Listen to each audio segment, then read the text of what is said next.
Hello and welcome back to another episode of Demi-God Discussion. I'm your co-host, Adrian. I'm your Greek god, Randy. Nah. God damn you! I said nah. That's just a noise, dog. Chill. Anyway, I'm Gianni. Wonderful. That's my Mexican noise, bro. Every Mexican has a noise. Yeah. Dad's My dad's eee. My mom is I don't know my dad. Loser. Mine is Books really hit different for Adrian, didn't they? Yep. Yes. Speaking of which, today's episode, so I was wrong. There's not 24 chapters in the first book. There's 22. Loser. So today we are going to be reviewing the first 11 chapters of Rick Riordan's Percy Jackson and the Olympians, Book 1, The Lightning Thief. Released in 2000. I don't know. It came out June 28th, 2005. What a virgin. I know, the because release date. I have the release date of every book here in my list because that's how we're going to review all the books, by release date. Why? Because I don't know. Chronological order. Imagine no. Oh, no. No. No, hell no. You never go through a series in chronological order. Me, who does that? Oh, hell no. I never will. It's terrible. So, I started off God Eater at God Eater 1. Most boring thing I ever played in my life. I'm not even gonna lie. What the fuck is God Eater? You ever heard of Monster Hunter? Oh, yeah. It's Bootleg version. It's like, no, it's not the bootleg version. It's like that, but with like these freaking like sick monsters. That's basically Monster Hunter action. Yeah. But I don't know how to explain it. You ever played Code Vein? No. Oh, okay, never mind. I don't know how to explain it then. It's cool. It just wasn't my thing. No. I'm a touch your thing though in this podcast. I don't know how to feel about that. Anyways, so just a couple. This is the first time we're reviewing a book, so it's a first for all of us. My note taking. What about my book report at school? Yep. Always got an A. At least in the podcast format, my note taking is back to its rough stages because I had to learn how to take notes all over again just for the book. Because with a visual medium, it's easy. You know what I mean? It's just you watch, you take notes on what's going on. With the book, you have to envision it and Shit, I never took notes. take notes. I just immediately wrote the essay. You can just raw dog it. Yeah, that's what I made. Dry, just no build up. Just puts his pen right in.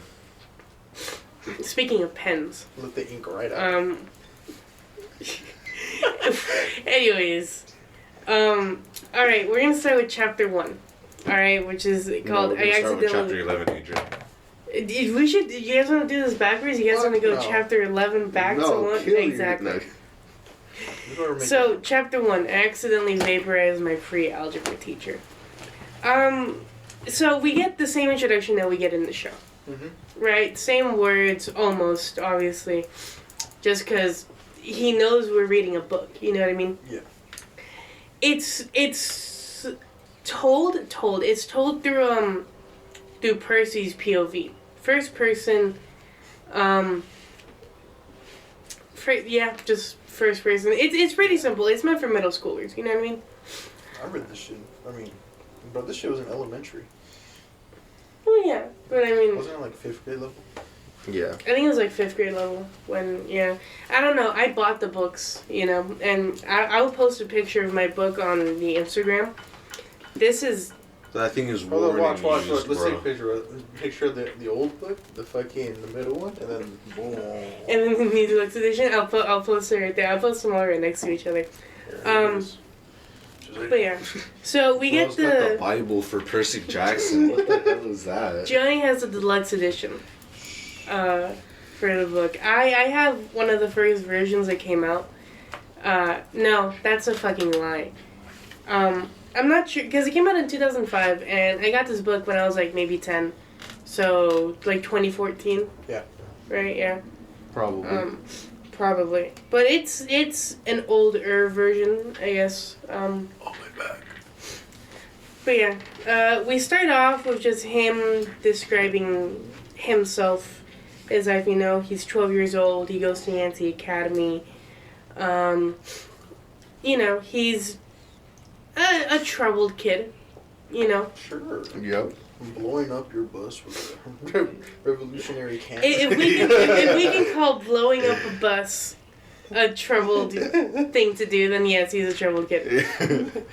Honestly, I think it's a wonder that any school ever accepted him after that, bro. Yeah. But when I touch a car, that isn't mine. Well, there's some other factors that play into that, but Percy is somehow crazier in the books. oh yeah, we'll get into that later. But yeah, we get some short descriptions of Mr. Brunner, who is the Latin teacher at the school. He's cool. He keeps actual fucking swords in his classroom. In a school of troubled kids. In a school of troubled kids. It's not. That's pretty ballsy. Yeah. I'm surprised there hasn't been an all-out war yet.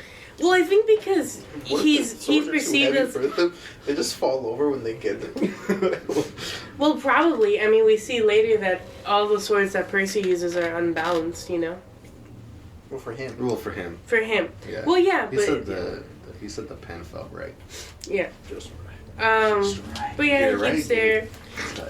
You know, and he starts going about how, like, you know, like, school's been going kind of okay. He's on probation now because Nancy Bobbitt's being an actual asshole. Yeah, as always. Peanut butter and ketchup eater. He starts going through all the... Cheeto-faced. Peanut butter and ketchup. Peanut butter and ketchup. Sandwich.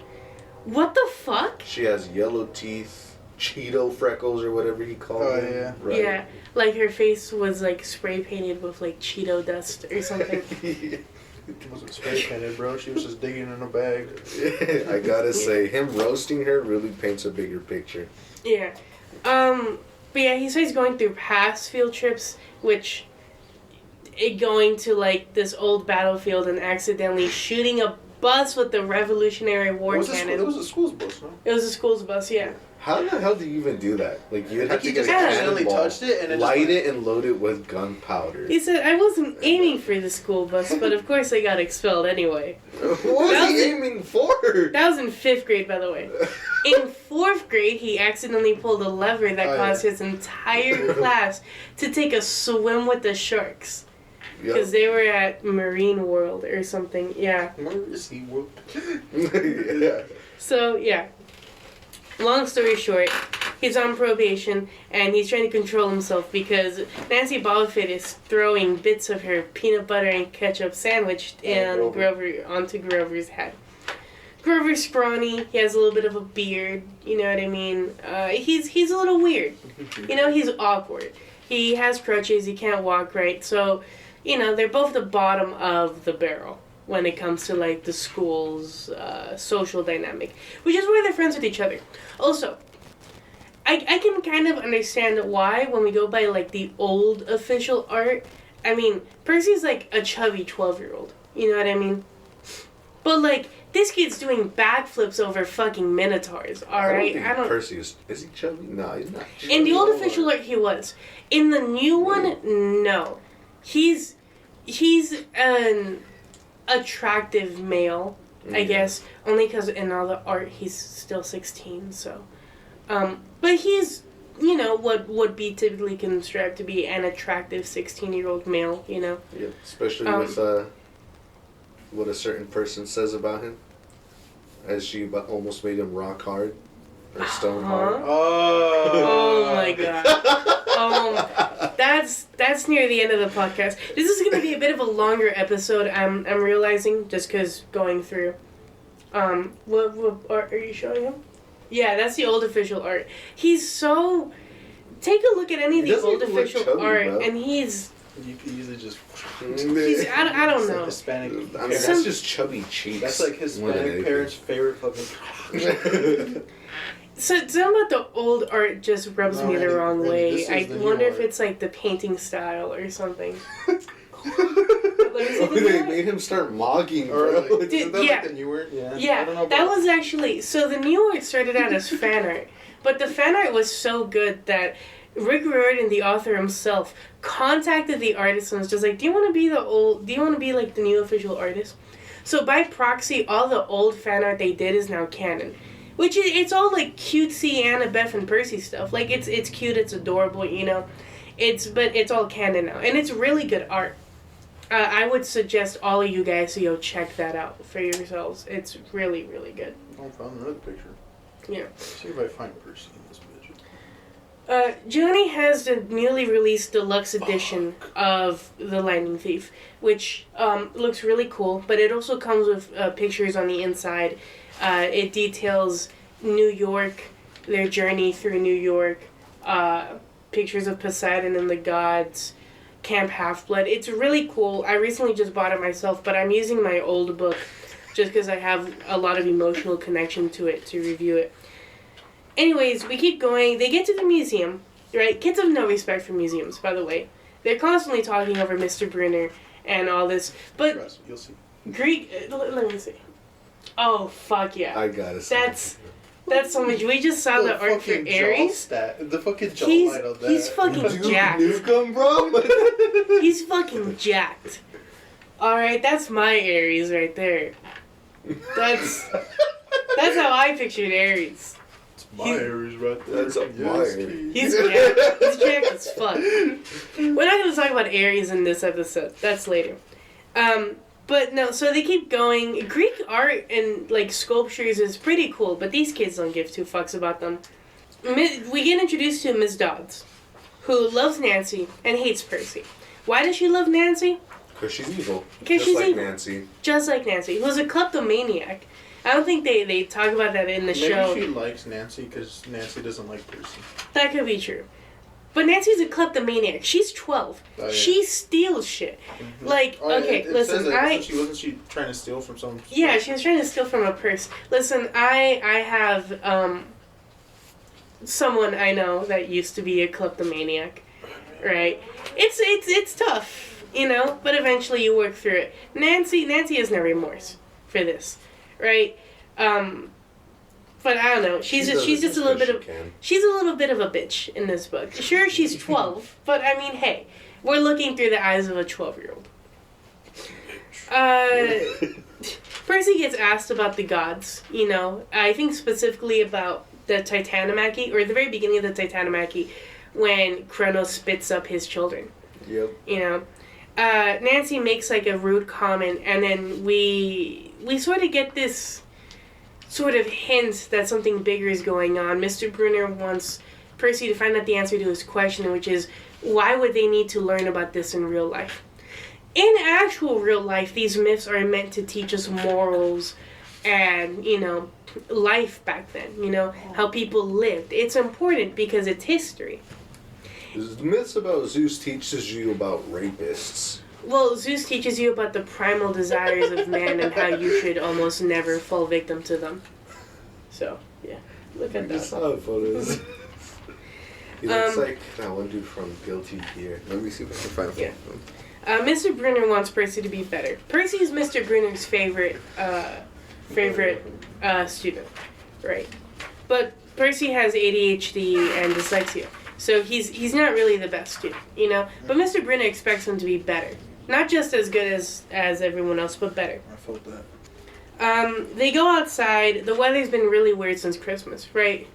There's been tornadoes and earthquakes, and there's a hurricane, like, basically forming over Long Island right now. Yep. Or where are they right now? Manhattan? I don't know where they are. Manhattan, yeah.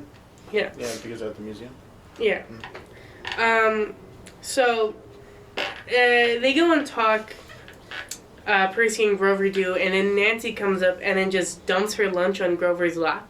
Yeah. And Percy gets so mad that he, quote-unquote, pushes Nancy into the fountain. When all he did was just stand up, and next thing you know, Nancy was all in the fountain. Yeah. What actually happened was, in his rage, he got the water to grab her and pull her into the fountain.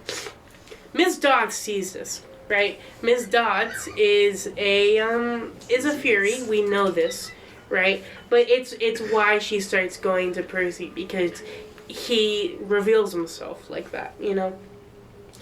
So, Grover tries to take the fall for pushing her, but Mrs. Dodds isn't taking it. And I like this interpretation of Grover more. Mm-hmm. You know? Because he's trying to help Percy. Yeah. Sure, in the show it's like a roundabout way to get him out of the school, you know, but it's still like Percy did this, you know what I mean? And Percy gets hurt. And Percy gets hurt. But Grover tries to take the fall. Miss Dodds leads Percy into the museum. Very far into the museum. Very far into back to the statue. She's basically like teleporting too to like freaking the top of the stairs to the inside. Yeah, he makes a comment about how like because he has ADHD, sometimes he'll look up and it'll feel like a piece of the puzzle is missing, like he missed something. I relate to that, but he suspects that something else is going on. You know, every time he looks back up, she's in a different place, further into the museum. Why is the frozen pizza in the crib and where's my child? Yep. I would be the one to accidentally put my baby into the oven and put the pizza into the crib. Not actually. I don't have a kid, just for all of you knowing. He's lying. No. He's lying. He has quadruplets. He has 5 babies that he gave away. Twins, actually. 4 of them he kept for sustenance and food. Anyways. The other one he sold off for money. So, shut the fuck up. They go back to the inside of the museum, back to where all the Greek stuff is, and she starts threatening him, talking about how, like, hold on, let me see if I can find the thing. Yeah, it's talking about how, like, they're not fools, it's only a matter of time before we found you, confess, you'll suffer less pain. He thinks they fucking found his illegal candy stash that he'd be selling in the fucking dorms. Yeah. Or that he took the essay of Tom Sawyer from the internet, and that they were gonna have him actually read the book, which is worse than them just taking away the book. Understand. That was Tom Sawyer was boring. I did the exact same thing. Just read Huckleberry Finn. It's much more interesting. I'm not reading that. It's got... Well, no. It's really, it's a lot more fucked up. What's the worst that happens? Oh, there's a lot of racism in that book. What happened? There's one fuck left. There's a lot of racism in that book. A lot of murder, I think, too. Okay, then read To Kill a Mockingbird. To Kill a Mockingbird is just fucked up. It's a good book, but it's fucked up. It's very good. I was pleasantly surprised at how good it was. I didn't read. Yeah. Miss Dodds turns into a fury and tries... You never read To Kill a Mockingbird? No, I just searched up the answers whenever Oh, wow. the test came up. It's really good, Anyways, she's about to kill Percy. And Mr. Bruner comes in and says, "What ho, Percy," you know, and throws him a pen. When Percy catches the pen, it's a sword. Turns around and he's just like, "Holy fuck," and then just swings the sword and manages to slice through the fury. He goes back out, gives the pen back to Mr. Bruner, and we realize that no one knows who the fuck Mrs. Dawes is. It's this other teacher that I guess everybody has been knowing that's been there. But when after destroyed the fury, he turned around and Mr. Bruner was already gone. Yeah, Mr. Bruner was gone. And then when he went outside, Mr. Bruner freaking acted as if, like nothing happened. Yeah. No, next time bring your own utensil in the future. But it's weird, you know? Yeah. He's almost convinced that Mrs. Dodds didn't exist. Because everyone else is, I guess, acting really, really convincingly. You know? But there's one person that just causes him to, I guess, hold on to the suspicion, and it's Grover. Right? Yep. Grover obviously knows something about Mrs. Dodds. Yeah, he's terrible at his job. Terrible at lying. So that's why he keeps holding on to that. But, you know, school continues. There's nothing really much he can do, you know? The freaky weather continues. The windows in his dorm blow out because of a hurricane at one point. A tornado touches down literally across the river from them. Mm-hmm. All right? Shit's happening. Shit's going on. You know what I mean? So, because of all this going on, Percy starts acting up in class more. You know, he calls the teacher an old sot, whatever that is, and then he's not invited back next year for Yancey Academy. Oh, yeah. He still finishes the year, but he's not invited back for the next year, you know? So, he's just like, finals are coming up, and he decides to actually go and ask the teacher for help. Shocker, I know. I would have given up, Loki. Yeah, but he likes the class. It's for Latin. He likes Mr. Bruner. He likes the class. Whenever he goes. I just fucking last minute review everything. I'm like, I got it. Gets a B on the fucking test. Let's go. I had a D in chemistry my sophomore year, But the teacher made a mistake. She was just like, if you guys no one's ever gotten an A on my final except for these 8 people in all the like 20 years I've been working. Oh, right? She's sucking them off. And she was like, if you can get an A on my final, I'll give you an A in the class. And I was like, fuck yeah. I locked in. I think I got a 98 on that final. And I was like, fuck yeah. I went to her and she gave me an A and I passed that semester. That reminds me of in chemistry. I think that in chemistry I had like a D plus or D minus or something like that. And when the exam came, she was like, if you guys can get a B or higher, I will raise it up a whole letter. And I was like, hell yeah.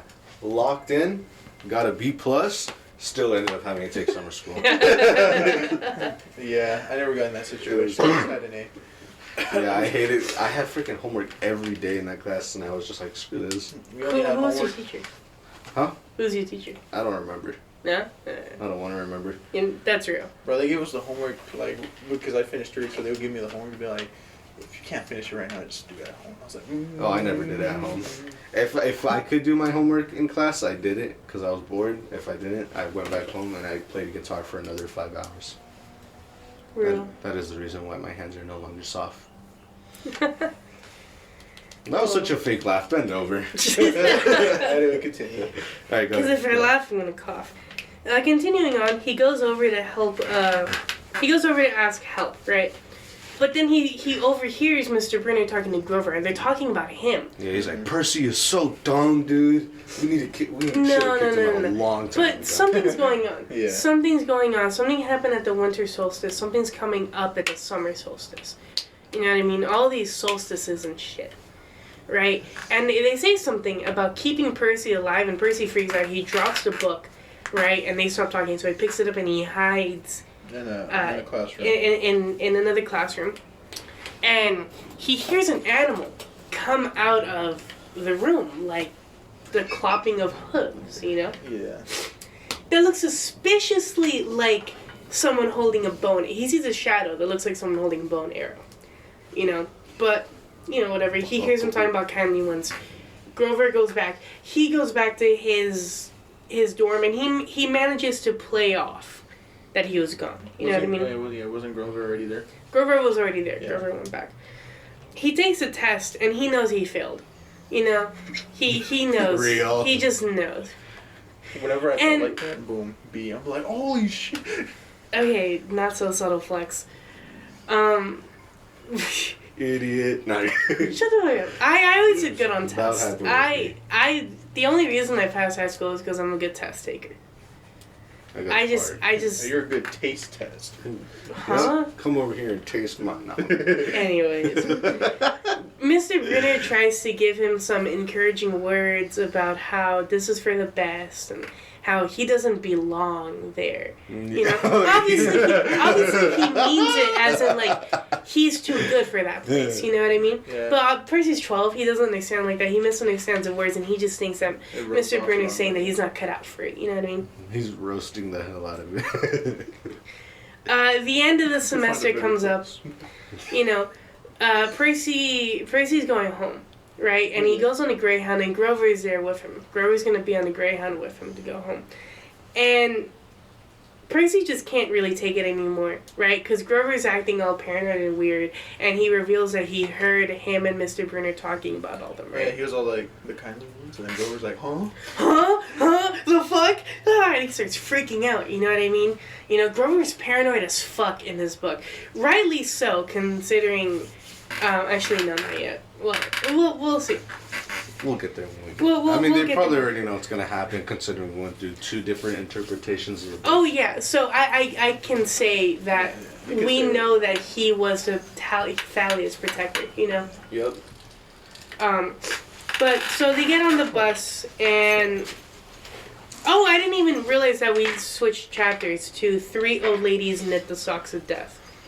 Oh, yeah. That was after Mrs. Dodds wasn't real. That's one thing that the movies and show changed. The 3 old ladies Yeah. popping up. The show moved them to later. Yeah. And the movie didn't have him out. But, yeah. So, Grover gives Percy his card, which is about Camp Half-Blood. And Percy misinterprets this as his summer home in his mansion or whatever, and he says something mean. But the bus breaks down for no other reason, so they get off the bus, you know. Didn't he instantly regret what he said? Yeah. Yeah, because it was fucked up, you know? Because he says, oh, you know, just in case you need me. And he's just like, why would I need you? And that's fucked. That's really fucked. That's pretty funny. They get off the bus, and across 4 lanes of traffic, you see 3 old ladies, and they're knitting these giant socks. Who are they for? Bigfoot, I guess. For I don't me. know. You know what they say about big feet? Big socks. Mm-hmm. But, you know, they're knitting, and then the middle lady takes out these giant scissors, and Grover freaks the fuck out, and he runs back into the bus, despite it being really fucking hot in here. And over 4 lanes of traffic, Percy can hear the snip, right? The snippety snip of the yarn being cut. And it turns out it was Gekyum's circumcision that he actually heard. Nah. What the fuck? You don't remember that? It was such a weird time. The kid wasn't even being fucking born. Yeah, they were talking about his circumcision. The internet is a weird place. And all those people needed to be locked up, I'm not gonna lie. Remember the freaking people posting their penises online for Harambe? What the fuck? I'm gonna move on. You don't remember that? No, and I don't want to. It's okay. It's because Adrian is 15, so he's too young to know. I'm 19, dude. Anyways, he goes back in the bus, and Grover starts freaking out even more. You know, he does this, like, gesture. I never really figured out how to do it, but he does a gesture, you know, that's, like, meant to ward off evil. And that's how the chapter ends. Right? We go to chapter 3, Grover unexpectedly loses his pants. First thing that happens in the chapter, Percy ditches Grover after the Greyhound. Yeah, he's like, he's freaking me out. I'm gone. I'm gone. You know what, low-key, I'm not gonna lie, I don't blame Percy. As messed up as it does sound that he just ditched him like that, when you see your best friend start genuinely tweaking like that, what's the first thing you're gonna think? He's high out of his mind. Yeah. Because to him, as far as he knows, he's an ordinary boy. Chilling with an Indian, like, cocaine druggie. Oh my god. So he decides to take a taxi, goes home, he reminisces about his mom and his father. He barely remembers his father. All he remembers is very, very faintly maybe a smile. No, doesn't he? No, he said he remembered a warm... Yeah, like a warm glow, that might have been a smile. Yeah. You know? He goes, we need Smelly Gabe, who is such a fucking Wasn't asshole. his last name Ugliano or some shit? Ugliano, yeah. Gabe, who was nice for 30 seconds when they first met him, and then proceeded to be an asshole the rest of his life. So, he goes in, and somehow, over the stench of B.O. and beer and old food, he can somehow smell that Percy has money on him. He did fucking calculations. Yeah, like you probably have like $6-7 and change. Shut the fuck up, dude. You took the Greyhound. If you had probably this amount of money, you probably have change. Come on. I'm so glad this fucker dies. Yeah. I'm so glad he dies. Best part of the movie. Yeah. If for some reason this is the first one you're... Say story. If for some reason this is the first one you're tuning into because you want to hear us review the book before the shows or the movie, I'm so sorry. I probably should have had this as a disclaimer before. But, I mean, obviously you know. We've already reviewed those. We know what happens during the first season, during the first book. So, you know. The glazing is real. What do you mean that... Anyways. So he goes to his room, which is Gabe's study, right? And all he does is, what they say is, all he studies is car magazines. But I'm sure he studies a lot more magazines in there, yeah. I forgot they always had to, if they wanted porn, they just went to, like, get... He's just making... Okay, just straight out with it, yeah. Everyone who's watching this audience has to be at least in high school, dog.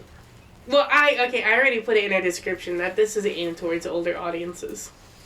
Yeah. More mature audiences. Imagine a mother putting this on for her kid, like, you're gonna learn about a new book, and the first thing she hears... Dear God, no. Pornography. If you're under the age of 18, do not be listening to this. No, if you're under the age of 12, start listening to this. Shut the fuck up. Yourself to We're gonna society.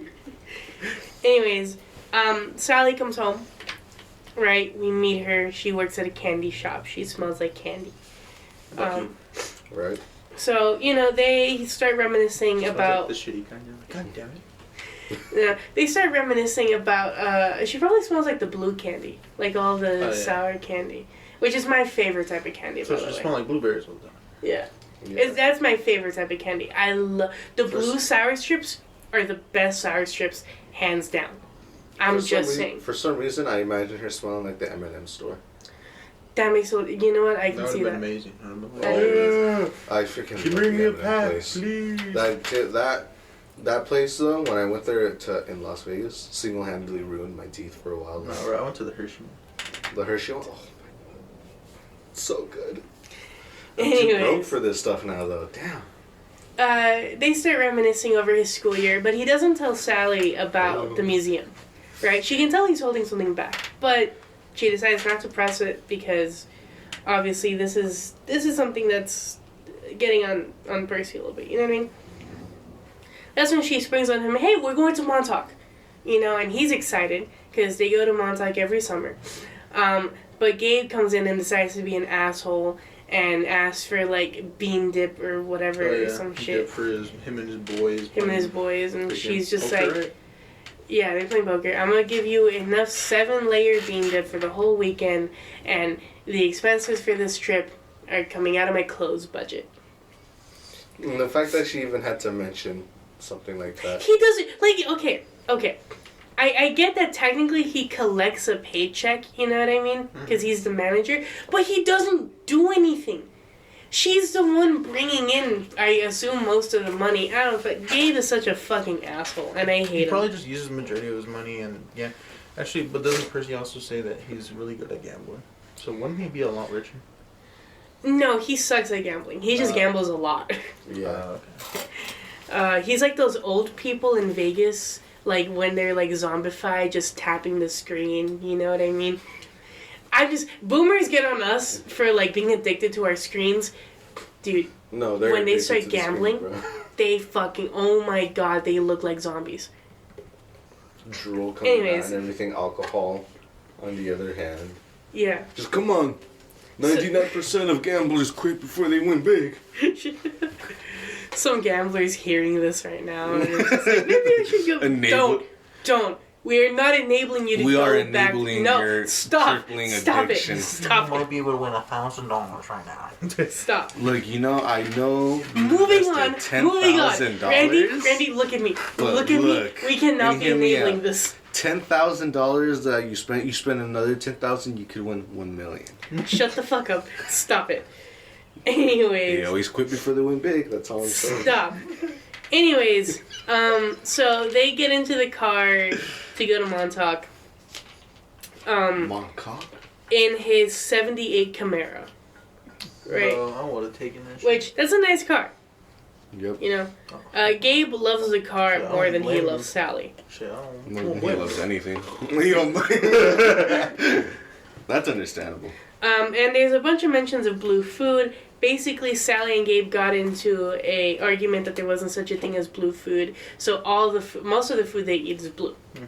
Now, that along with... The bean dip like, is like fucking blue. Yeah. I'm like, oh hell no. Like, has he never heard of blue waffle? Wait. Oh, shut the fuck up. That along with keeping her maiden name is a sign that she's not totally subservient to Gabe. You know what I mean? Yep. Yeah, who the fuck wanted this last name? I'm sorry. Liana. Yeah. Sally Ugliana. Percy realizes, like, they're talking about his father now, because they're at Montauk now, and they get to talking about his father, and he realizes that his father never met him, that they were only together for one summer, and that he had to leave on a business trip, and that he got lost at sea. And so he gets angry. Yeah.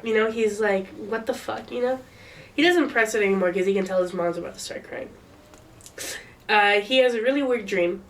Really weird dream about, I think it's the horse, right, and the eagle, right? Yeah, they're fighting. Yeah.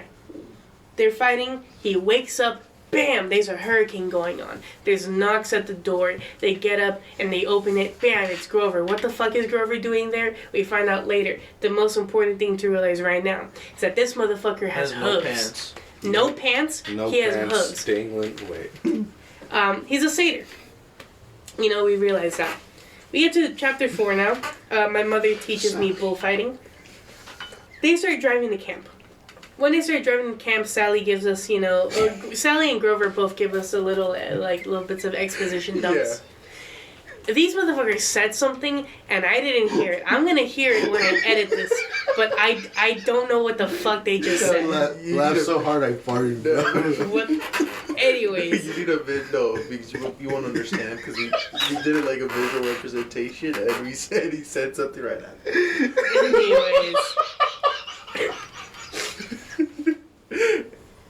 Moving on.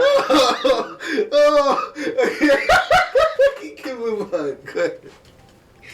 Moving on, we get some exposition dumps, We find out Grover is a satyr. That camp is somewhere that, Special Percy's father wanted him to go to, and that Percy might die. Because, the snipping of the fates and everything. They snipped the cord and everything. They didn't directly say Percy might die. They just said someone. But, that's what they imply. That's what Percy thinks Grover is implying, I should say. They're getting chased by something. They're getting chased by a lot of things. You know what I mean? And then they're driving, and then lightning just fucking strikes the Camaro. Zeus decides to be an absolute fucking bitch. Yeah. And just blows up the Camaro. Bro. Yup. Zeus is not based, bro. I would have fucking killed him for destroying my car. Zeus is such a douche, bro. Zeus I know. He has... I feel like he is definitely trying to screw over Percy even more here in the book. Yeah. Than in the other interpretations. In the movie, a fucking cow went flying. In the fucking show, was it? How did they... I can't remember. It's been so long, you guys. It's been months. This is when we pull it out. You searched it up, but in the book, it's because lightning strikes it. So they wake up. Grover is dazed. He's semi-conscious. Blood coming out of his mouth, dying. And then we get a glimpse of the Minotaur. This motherfucker is built, right? Oh, yeah. 7 feet tall. I got him right here. Bulging muscles. He is not 7 foot, dog, in the fucking art, dog. In the art, he's maybe for his perspective, but he is not 7 foot. That. Yeah, that looks like 7 feet tall. Yeah, but he's leaning forward. Yeah, so he's shorter there. Yeah, so he's 7. Yeah, maybe he seems like 7 foot from him running. Just picture Percy as that. Maybe he seems like 7 foot from him running like that. But he's probably taller when he goes Maybe. straight. Because Percy's looking at him when he's running. True. And that's why I got that's the official description on the Wikipedia. And I searched that. I'm working on a little project right now, but I a lot of the monsters I know a lot more than I really need to. The Minotaur having underwear implies he has nuts. Yes, we know. Alright, we get it. Do you know how the Minotaur was born? Yep, the Queen of Crete fucked the bull, so obviously it's gonna have nuts. Okay, I didn't know this. What? Yeah, Aphrodite, I think Poseidon made her fall in love with, the sacred bull. So she got the help of Daedalus to build a wooden bull structure that she could hide inside, so that way the bull didn't kill her when it fucked her. I'm not even lying. I'm not lying to you. Today's society is so violent. How it was back then? What the hell? Literally built a machine to help get fucked by a bull. And then she gave birth to Asterius. No, bro, she gave birth to STDs. Yep. She gave birth to the bull, whose name is Asterius, the Minotaur. Mysterious. Why right? so mysterious? So they get out of the car and they start dragging Grover. They start arguing Because Sally's just like, I can't go. Percy's just like, no, we're going right the fuck now. They pick up Grover, and they start, like, dragging him all along up the hill, right? It's like a mile-long hill. This shit's fucking huge. Mm-hmm. You know? The Minotaur goes by smell. So he goes to the Camaro, picks it up, and launches it half a mile down the fucking road. And then it fucking explodes. Yep. Gone. Just like that. So they go, the Minotaur starts charging at them. Percy manages to sidestep the bull, you know, and then starts going towards his mother. But the Minotaur learns its lesson, reaches both its hands out, and then grabs Sally by the fucking throat, and then she dies. Yep. He again. Squeezes her head. So Percy gets really mad and he starts antagonizing it, right? He doesn't have any weapon in the scene, right? Book Percy is fucking built different, Yep. alright? We weren't lying when we said he's crazier in the books. He backs up against a tree and catapults off this dude's fucking nose onto his back, right? And it's thrashing him around. He raw dogs the fucking horn, just grabs it and yanks it off. Light work, no reaction. It's not injured. There's no talking about if like it's cracked or anything. No. He grabs it and with his pure 12-year-old ADHD strength rips it fucking off of him. It's actually fucking insane. Yep. I mean, it kind of makes sense because when he was, 2, he like freaking tore a Yes. snake apart. Yes. There's I think they mention it. Yeah, they mention it a little bit later. But yeah, when he was 2, he strangled a snake. But yeah, so he falls off, right? And as the bull charges, he rolls and then stabs it, just fucking Right into the chest. right into his chest, right? Right into the Johnson. And then he manages to drag Grover over the property line down to the big house and passes out. It's the end of the chapter. Right? Yep. Chapter 5, I play Pinochle with a horse. Right? Percy wakes up several times, dazes in and out. We get some glimpses of Annabeth asking about the winter solstice. We get a scene of Argus, who has eyes all over his body, you know. And when he wakes up for the, fully, he's sitting on the porch, right, of the big house. Grover's next to him. He almost thinks it was a dream. And then Grover starts talking. And then he gives him the Minotaur horn, you know. So it's sad. He's really upset. Like, his mom's gone. You know, he's saying that nothing should look beautiful. It should be rainy and dreary and nothing should be happy. You know. Grover tries to cheer him up. He gives him a glass of nectar. Alcohol. It's nectar, right? He's expecting orange juice, but it's cookies. It tastes like liquid chocolate chip. His mom's blue chocolate chip cookies. Bro, I would not know how to feel about that. Right? Drinking cookies. I mean, he likes it. It's like Yeah. it's like steak tastes good, but would you want to drink steak? If steak is your favorite food, then maybe. It's supposed to taste like the thing that helps you the most, you know? Drinking Rebels. Oh god. Thing that helps me the most? Guess you're gonna taste like penis for you. Oh my god. Oh, okay. So I'm pretty sure in the show, freaking, they when they look forward, they see a trailer coming towards them, so they have to swerve out the way, and it causes them to lose traction. Yeah. So another car causes them to swerve out of their shit. Yeah, So the it's fucking trailer just kind of so it's different in all the mediums. We get a quick camp overview. He sees the volleyball pits, the strawberry fields really quickly before he goes to the other side. And we see Mr. D and Chiron.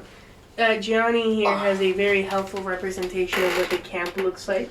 Too big. I hate Camp Half-Blood. Which, it's a good thing I have the deluxe Massive. edition because I am going to use that for my writing project later. We're not going to record that. We'll talk about it once it's done, just in like maybe a special episode or just whenever it's done or whatever. I'm really looking forward to it though.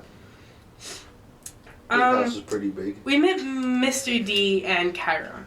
right? The forest is all the way. So up and then there we also meet Annabeth, who says he drools when he sleeps and then runs away. Strawberry fields and everything. Well, yeah. It's everything apparently on the right side towards the east. Oh yeah, so we learned that Mr. Brunner is actually Chiron, right? Or his name is Chiron. We learned that names are very powerful things, which is why people refuse to call Furies and kindly ones. It's sort of like, it's not in the movie, and it's not in the show, and it's not really a big deal. It's a big deal in the book right now, but honestly, even Rick, like, ditches it later. You know what I mean? It's whatever. You know what I mean? Voldemort. Who shall not be named. God, and therefore Jesus, are canonical. Yep. God is metaphysical, whatever that means. Yeah. But we now have confirmation. We also learned why Dionysus is there. Dionysus tried to fuck a wood nymph, right? Mm-hmm. First time he got punished. Prohibition, an actual American event that happened back in like 18 something, right? Mm-hmm. Or was it 19 something? Probably 18 something. Yeah. Second time, he just gets banished to Camp Half-Blood for like 150 years or something. You know what I mean? It's a century and a half. Yeah. This is, yeah. And then Chiron gives us some exposition that the gods are not dead. They move with the West, you know. They went with Rome to Germany, France, Spain, and now they're here. You know what I mean? Even Mount Olympus is here. It's just in the Empire State Building. You know what I mean? Same thing with the underworld. It all moves, and now it's in America. Right? Then Chiron starts to stand up, gets out of his wheelchair, but his wheelchair is a magic box, and in the box is a horse. The horse is his bottom half. Chiron is a centaur. Yeah. Yep. That's the end of that chapter. How would he get out? Just the Well, bed, just fucking all that, the little opening, and then fucking whole ass horses coming. Well, he says that it's really cramped. It's magic, but it's still cramped as fuck in there. You know what I mean? His fetlins fall asleep or something. Some part of his horse legs are asleep or something. We get to chapter 6, which is also the title for episode 2 of the show. I become Supreme Lord of the Bathroom. Me every single time I find a new place. Real. So they take a tour through camp. They see, again, the volleyball fields, the climbing wall, the strawberries. We learn how they make their money, which is the strawberry fields, because Dionysus helps them with that. Yep, and his kids.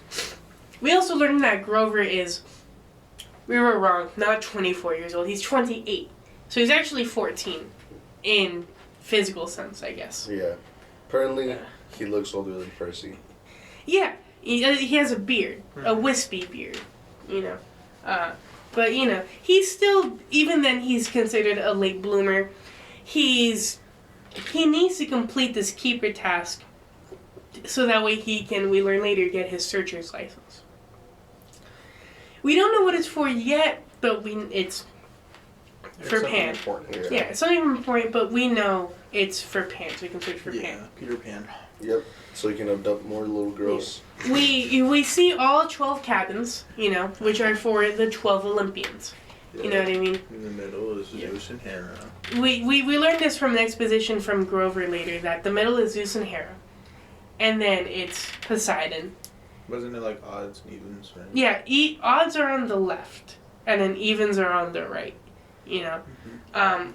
To the left, Poseidon. Cabin 8 is for Artemis, but she's a mating god, so she has no children. There's no cabin for Hades. And no cabins for any of the minor gods. Despite them being able to have children, because Grover says maybe Percy is a child of Nemesis. So if your father turns out to be fucking like Morpheus, the god of sleep, you're fucked. You're stuck in the Hermes cabin for the rest of your life. You know what I mean? Yep. But he feels a strange connection to cabin. You know, that's kind of true. He feels a strange connection to cabin 3. Something compels him to open it, and it feels lonely. You know, he gets a whiff of like sea salt, and then Chiron pulls him away. You know. Opens the door, it's like seawater just starts flooding out. We see the rest of the cabins. Imagine just opening a door, it just smells like the ocean. Hey, that smells nice. If it smells like the beach, I wouldn't mind that. Yeah. Yep. It smells like... Never mind, I'm acting like I know the beach is my name. Yeah. We get an early Clarice sighting, who apparently wears an quadruple XL shirt. Yep. Again, this is through the eyes of a 12-year-old, but I mean, hey, you know what I mean? Clarice was big, apparently. Freaking...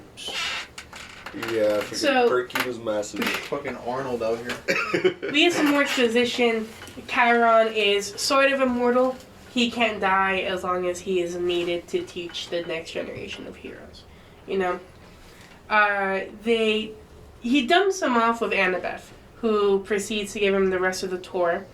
They take him to Cabin 11, which is where he stays. And he sort of embarrasses himself, I guess.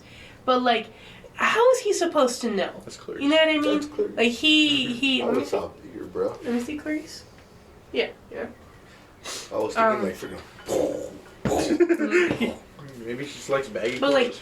like, he doesn't know the terminology for any of this. And who can blame him? He's barely there, but all these people, like, when he starts talking about, like, the amphitheater and, like, oh, what happens when it rains, and Chiron looks at him as if he's weird, well, we still have to eat. How is he supposed to know that it doesn't rain at camp? How is he supposed to know what determined and undetermined mean? How is he supposed to know all these things? And all these characters go at him like he's fucking stupid. It's like, bro, It's like... back the fuck off. I'm basically a newborn, bro. Exactly. Anyways, we learn that monsters don't die. They can be killed, but they don't die. They don't die forever. They don't have souls. They go to Tartarus to reform. Percy gets confirmed, I guess, his first mention of being a half-blood besides the very first chapter. Annabeth. He's That's Annabeth? half How human, old is she? 16? half god. In the fan art, she's 16. Okay, That's I was fan about to art say, from the she's Heroes of supposed to be Olympus. 12? I was about to say, she's supposed to be 12? That's official art from their Heroes of Olympus appearance. But yeah. So Clarice comes out of nowhere, starts bullying Percy, and drags him towards the bathroom. Actual canonical representation of what a woman's bathroom looks like. Smells disgusting. I had to clean bathrooms out of Food for Less. All the female viewers. Are you serious, money? No. Like, the men's bathroom, sure, it was whatever. But the times I had to clean the female one when there wasn't another female coworker, Ladies, you get creative. Dude, when I was that shit was disgusting. when I was Fuck little, you guys. Yeah, when I was a little kid, my mom would hate, like, leaving me alone out there whenever she would have to use the restroom, so I'd have to get dragged in there. It was as nasty as the men's bathroom. Yeah. Sometimes, it would be worse. And why? I don't fucking know. You guys are disgusting. If it's a school's bathroom, yeah, the men's bathroom is probably gonna be nasty. Oh well, yeah, because No, there's teenagers. My friend, my old coworker Abel said he used to clean like school bathrooms with his dad. He used to be a janitor, and a few times there'll be tampons on the ceiling. Oh yeah, I've heard about that. That sounds Yeah. Ugh. And then like sometimes the fucking walls would be blood. Oh hell no! It's gotta look like The Shining when the bath of blood just went down the hallway. Teenagers are just fucking gross. Yeah. Ugh. We can all admit that. Whenever you walk into the men's bathroom around the urinal and it's all sticky, you know damn well what happened there. Oh god. At school? Like why, dude? I just try to thug it out and just hope that, and just try to take my mind off of the fact that I'm stepping on piss. Ugh. So gross.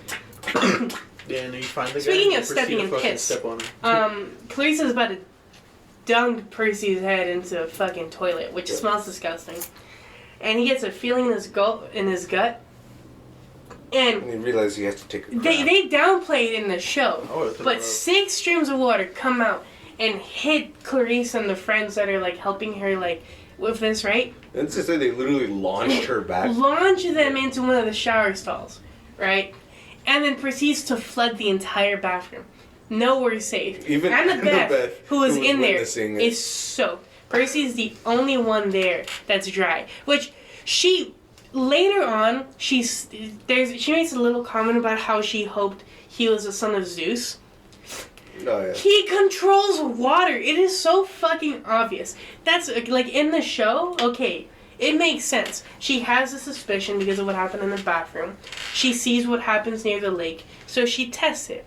In here, it's a complete surprise. I don't mind the show for changing that. That's a good change. Yeah. Doesn't he hit Clarice twice? Well, yeah, to, like, blow her back, and then, like, then the water comes in, and then, like, rushes them all out of the bathroom, if that makes sense. The chapter ends there. We get the next chapter, My Dinner Goes Up in Smoke. Half of the book is spent, like, at camp. I didn't even realize this. Yeah. You know? I don't mind that stuff. Yeah. Next episode is going to be probably a little bit of a longer one, or maybe even shorter, because it's just mainly, like, action. But, Yep. well, we'll see. This chapter, not that, like, again, it provides some context for everything. It makes the world feel lived in, you know? Annabeth wants Percy to talk to the Oracle, you know, so that they can get a quest, because she wants to leave and explore the world, basically, right? She thinks he's important. He's like, whatever, you know what I mean? Yeah. We find out that Annabeth is the daughter of Athena. Makes sense, you know. We also get a little bit of backstory on her father, who, like, she ran away when she was 7. You know what I mean? He's a college professor. But yeah, we don't see him in this first book. He's mentioned a bit. Yeah. That's about it. Now we get the first mention of the gods' laziness, about how some campers don't get claimed. Right? even Percy already shows, like, what the fuck, you can't give a single call? Like, I get you're busy, but, like, can I know who the fuck you are? I think he even mentioned something about that, because Dionysus, like, summons, like, Diet Coke. Or Yeah. Diet Pepsi. Out of like, thin out air. of thin air. You And can't he's summon they a can't phone? Summon a phone. Yeah, they can't. Yeah. Understandable, honestly. Yeah, like he was trying to get alcohol, and it was like, okay. Oh, like, Oh, here's sorry. juice just... I was like, Old habits. Vine, just like the Vine boom sound effect pops up. He's like, okay, fine. But yeah, some campers don't get claimed. Ever. You see them in the Hermes cabin, where they look depressed, just waiting for a call that's probably never gonna come. Yep. You know? We haven't even mentioned Luke yet, huh? No. No. I think he's gonna pop up right now, huh? Yeah. Well, I mean, we see Luke briefly when he gets introduced to Cabin 11. He's a camp counselor. Yeah. Right.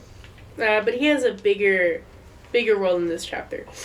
But we learned that something was stolen at the winter solstice, right? Mm-hmm. And then Annabeth goes off here. Let me see. We all have our books with us, so that way we can accurately Turn to see. page.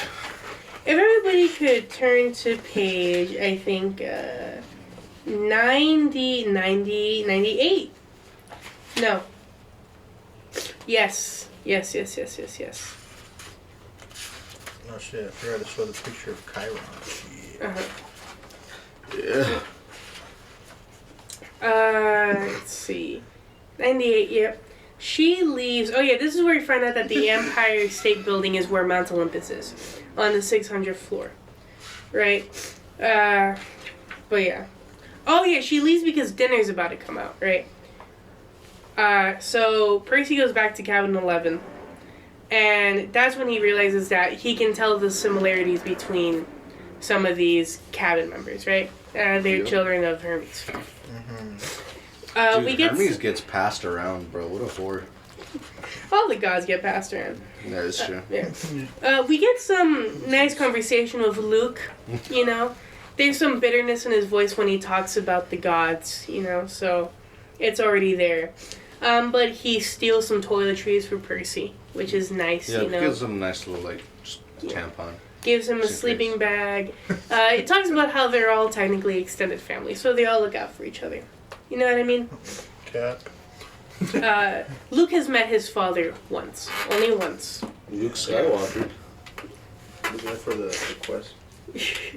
Yes, for the quest. We find out that he went on a quest. And ever since that quest, because it went sideways, that's where he got his scar. That Chiron hadn't allowed campers to go on quests since then. Right? They haven't told us what it is yet. Don't they need an oracle first? Yeah. Don't they need the oracle first before they go on a quest? Yeah. So Chiron can't really stop them, but he stops people from going to see the oracle. You know? But he just outlaws people leaving, basically. Yeah, I don't know. That's basically the whole conversation. we learn about like Big 3 material that Annabeth's been waiting for, like someone to come in, and then we hear a conch horn in the distance, and then we go to dinner, right? At the dinner, they get served grapes and like brisket and bread and everything. Food. Healthy food. They can drink whatever they want. So he summons cherry coke. Based as fuck, by the way. Based as fuck with that cherry coke. 2005. I respect it. I want 70s Coke. You just see him jumping around everywhere. Now, cherry coke is the third best soda, right? Third to Pepsi Wild Cherry, right? And Pepsi Wild Cherry is second to Cherry Dr. Pepper. Try Cherry Dr. Pepper. That shit fucking smacks. Yeah. Alright? More Sprite Cranberry. I just remember that, right? Cherry Sprite is not good, by the way. Cherry Sprite is not good. Ooh. It's regular Sprite is better. What about Sprite Cranberry? I've never had a Sprite Cranberry. It was Remember we were trying to find it? I know. Yeah. Oh god. We should talk about that. But No, first, I want to don't. mention one No, story this shit's already fucking 10 minutes. where me and my friend Jesse, or our friend Jesse, right? He gets passed around by us. So we found Sprite Cranberries and we bought it and brought it to school, right? And in class we realized our next period we were having together was PE. We could not bring food and drinks in a PE. And the bell was gonna ring in like 2 minutes. And we still had like 4 cans or something, or like 3 cans, 2 cans, I forgot how much. I just know that we had a lot of soda to go through. And we both just looked at each other. And it's like we just knew that we had to chug it all right then and there. It was the most painful experience of my life. It was like drinking snake poison. To this day, I don't remember what it tastes like because all I remember is the fizz burning away my tongue. Bro, you should have just had me, bro. Trust me, I could chug that shit. You didn't go to full high. No, bro, that's why. Bruh, And I did. alternate, We did finish it in the end, but it was painful. Nothing will compare to our homemade Sprite Cranberry, though. Okay. Homemade Sprite. Did I ever try it? Well, you probably tried like the better version, but ours. Yeah, I tried the better version. The original. What was the original formula that we did? I don't remember the. It was we got the so- same It's because it was all materials. cold, huh? Yeah, you guys drank the cold one, which made it taste better. We drank it when it was warm, and it tasted fucking horrible. Oh my god, that might have genuine. Don't try making Sprite Cranberry at home. We could save it. We could save that story for the end of the podcast. It's If we have it's time. like If an we hour have time. So we got 20. So that's when we realize that every time they eat, they go and they have to sacrifice part of their food to the gods. Yeah. Right. And the smoke actually smells good. You know, it smells like cheeseburgers, and he says things that shouldn't go well together, but they do. You know? Like chocolate. Yeah. Meat, steak. Milk chocolate. Yeah. So they go, they finish eating. There's announcements that Peter Johnson is there, which is actually Percy. But Yeah. Dionysus never gets his name right. And then we get the mention that Capture the Flag is on Friday. Annabeth had already mentioned that she wanted Percy on her team for Capture the Flag. But it's on Friday. Then they go to the sing-along campfire.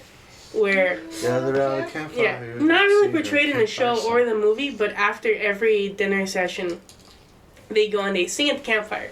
And the campfire reacts to their emotions. Which is pretty cool. Percy has a good time. Imagine having a rave around it. Damn, that fire would go out of control, bro. Everybody starts going on fire. And they start listening to. Percy gets it. What was a hit metal band in 2005? Slipknot. They were listening to. I don't really think they would get down with Slipknot in a big group like that. Yeah, fucking mosh pit. I'm thinking more metalcore, if anything. Linkin Park. Yeah, Linkin Park for sure. Yeah. Blood for Your Valentine. Yeah. Both Yeah, of for them. sure. Yeah. Damn. Are we old? We're old, dude. We're not. We're like. Until we're like. 45. We're still 19. We're still 19. We're not that old. We're not that Yeah. old, and yet we can feel that though. I hate those fucking memes. How were you able to tell I was born in 2004? Oh yeah, I graduated in 2022. How'd you know? Shut the fuck up. Shut the fuck up. You're a fucking 12-year-old. Your brain's not even half developed. fuck you. Go back to school. Alright, stop making memes, you little piece of shit. Get the fuck out of here. I mean, they're not wrong though. It's because like, people are always telling us like, enjoy your youth. You're still like, you're only like 20, 19 or whatever. But the thing is, we've already seen the world change so much from what we knew it as. Yeah, it's the same thing that happened with millennials. They were at the turn of the century, you know. So technology progressed rapidly around that time. It's still progressing rapidly, just not as. It's not as big of a change as going from basically like, oh, here's the internet to fucking everything to we were born into this world. Once we gained consciousness, we already had access to a lot of things, and now it's just access to more things. We see things progress, you know. I think we gained consciousness when YouTube was barely. Well, YouTube came out in 2004. We gained consciousness around a time when it started getting popular. Yeah, like 2008 was when it really started. I know it wasn't as big of a culture shock, I guess. Yeah. When technology. I mean, we still had them like box TVs, like 3 cables, just so you could see color. Yeah. Type things. I'm pretty sure GameCube was still popular when we were kids. Oh, I fucking love the GameCube, dude. Yeah, we was freaking massive when it came out, dude. Everyone had a Wii. I fucking loved the Wii. The only one who had a fucking box TV in my house was my grandma. Really? Yes. I know I had to play. My dad was like, hell no. My parents were like, hell no, we're not letting you use the living room TV for your Wii, and they got me this really old box TV. No, my dad just was like ones from like the 1990s. I have an LG TV right now, but we had this old like Panorama or Paramount. It was some paranormal, some brand that started with the P. Paranormal. It was like 55-inch TV. It was good. We used it, but it really only ever got to like 720p, I think. But hey, it served us for a long time. I loved playing Donkey Kong Country Returns. I never got past the pirate level though. That shit was hard. Twilight Princess and Skyward Sword will always be my jam. I got into Legend of Zelda relatively late. I got into it with Breath of the Wild, and now I'm the biggest fanboy ever. I know the timeline. Really? You only got into it around... I got into it at around 2017, 2018, yeah. You would think I'd been playing it since I was fucking young, but no. But like I said, I know the timeline like the back of my hand. It's so I've weird. played most of the games. It's so weird, because I am a fan of the Zelda games, but I haven't... Let's see, the first game I played was Twilight Princess, then Ocarina of Time, Majora's Mask, and then Skyward Sword. I've played a couple every now and then. I still need to play A Link to the Past. I got halfway through before I got distracted by you guys. This one right here telling me to hop on Smite. This one right here telling me he wanted me to be gay for him. By hopping on Fortnite? Yep, by hopping on Fortnite. By hopping on his... What? I just realized we were talking about a book. Yeah, let's go back. And we started reminiscing. We're gonna start on chapter 8. Back to reality. Which is called We Capture a Flag. This is a nice chapter. I like this chapter. It starts off with Percy trying to find something that he's good at. You know? Yeah, he's not useless. Yeah, he's not the best at like shooting a bow and arrow or foot racing or like even fighting. The only thing he's good at is canoeing. Yep. Which, I mean, we found out makes a lot of sense later because he's the son of Poseidon. Yeah. But, you know, he's still stuck with Cabin 11. So they go to do some sword training. He's getting his ass handed to him by Luke before they go for a water break, and he dumps the water on his head. Oh, yeah. He gets a massive power boost, and he actually manages to disarm Luke. Yeah. You know. But they try it again, but the power's already fading, and he gets disarmed, you know. None of the practice swords feel good for him. You know, it's not weighted properly. You know, and Luke ponders, like, yeah, he wonders what Percy could do if he had a properly weighted sword. You know what I mean? He also stands up for Percy when the kids were making fun of him. Oh, yeah. This is beginner's luck, and then he was like, maybe. He was like, maybe, but he has an imbalanced sword. Yeah. And then I'd like to see. Technically, it was also he was a beginner too. Yeah.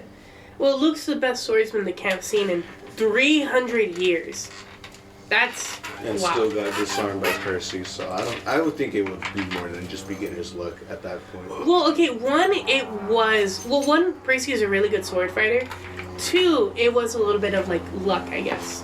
Sure, if he saw, I'm pretty sure, what was it? He saw Luke putting water on his head. He was like, oh, maybe I should try that too, not realizing water makes him stronger. Yeah. No, bro. But Percy goes to have a talk with Grover. It's been a long time. And they start talking about like Grover getting his searcher's license and like, you know, other things, and they start talking about the gods and about how like Grover he's just like, maybe like just don't worry about it, you know, maybe you're just a child of a minor god. I forgot You know what I mean? laptop's in here. That's the main important thing. I If thought you go all to the gods were like thousands of years old. How are they minors? shut up. Yeah, that children of the big three give off really big auras. This is also where we find out that we find out about Thalia, how she became a tree. Yeah. You know. Oh. She became fucking. She became the home of it. Yeah. Yeah. And also that Percy is thinking about going to the underworld to get his mom back. Yes. Oh, also the scene where we find out that Hitler was the son of Hades. That's a thing. Yeah. Maybe that's why he doesn't have a cap. We're like, oh hell no. That'd be problematic. Now we know Hades knows German. Yeah. They probably know all the languages. Yeah. Yeah, I mean, there's no other way Zeus they'd have. for other reasons, but yeah. Yeah, Zeus. What was it? Zeus saw like a hot reporter girl or something. Yeah, a Knocked TV her starlet with a big 80s hairdo. Yeah. Yep, knocked her up. But That's it is understandable. it is Not- because of World War II that they can't have children anymore. The big three specifically. Yeah.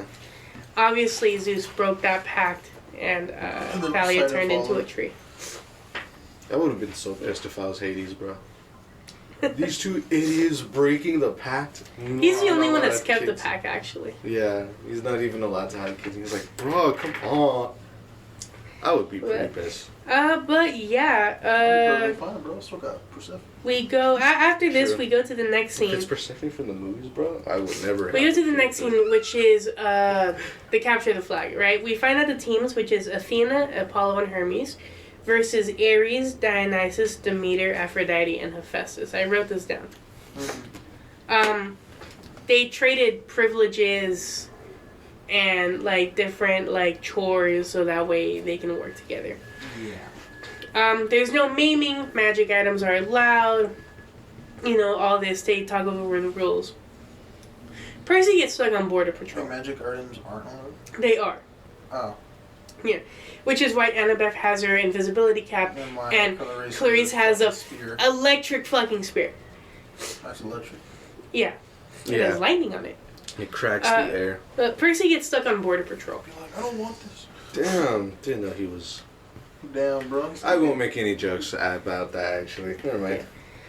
Percy gets stuck on border patrol. He's there. He thinks he's gonna miss out on the action, and then he gets blindsided, ambushed. There's 5 people in front of him. There's Clarice, who's the big bad, and then she has her minions by her side, you know? Yep. And they start trashing on him. Bam, bam, bam, you know? Yeah, Percy's just getting clapped, bro. You know? He gets dizzy because he sees his own blood. Yeah. He's just like, oh, there's no maiming. And the guy's just like, oh, I guess I want to have dessert for a little bit, and then fucking whacks him on the head, you know? Yeah. I like how it's fucking the punishment. Just no dessert. You know what? That's understandable. If I couldn't have cookies for a day, I think I would go feral. You're just a chocolate maniac. I am. A chocoholic. What about a cockahol? No, that's me. Adrian. God Yeah, damn it! That's it. Yeah, what Anyways. happens? Percy falls into water or something? Yeah, right? he gets pushed into the creek and then becomes OP. Right? Bashes someone's head in. Not really. But he, like, gets them dazed and disoriented, cuts off to pull him off another guy's. He dispatches all 4 people. And then single-handedly, Clarice goes in for the strike, right? Before this, she, like, when he is getting beat the fuck up, right? That's when we find out her spear is electric, right? His arms go numb. He catches the spear with the shield and then fucking snaps it in half. Yep. He catches Right. with the sword and the shield, and he fucking And then, just like in the twists it show. and it breaks. Yep. Yeah. Just like in the show, gives off a feral scream. Calls him a. You fucking bitch! What'd she call him? Like something raw, maggot breath, something. I forgot. Let me see. Bro, I would have snapped it. I would have smacked it. with Alright, the shield. children. If we turn to page 122, you corpse breath worm. Yeah. You don't actually have to turn through the page, Gianni. I'm just making a joke. I'm bored anyway. She probably would have said worse, but I smacked her between the eyes with my sword butt and sent her stumbling backward out of the creek. Yep. Then we see Luke come out of the woods with the flag. This is actual capture the flag. He takes it over the creek, and then it turns from red and it having a boar on it to it being silver and it having a catechus on it, which is a symbol of Hermes. So Hermes wins the game.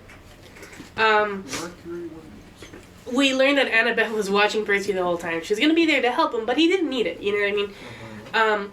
And that's when we notice that his arm isn't bleeding anymore. In fact, it's already healing. Yep. And it turns into like a scar, then a white line, and then it's gone.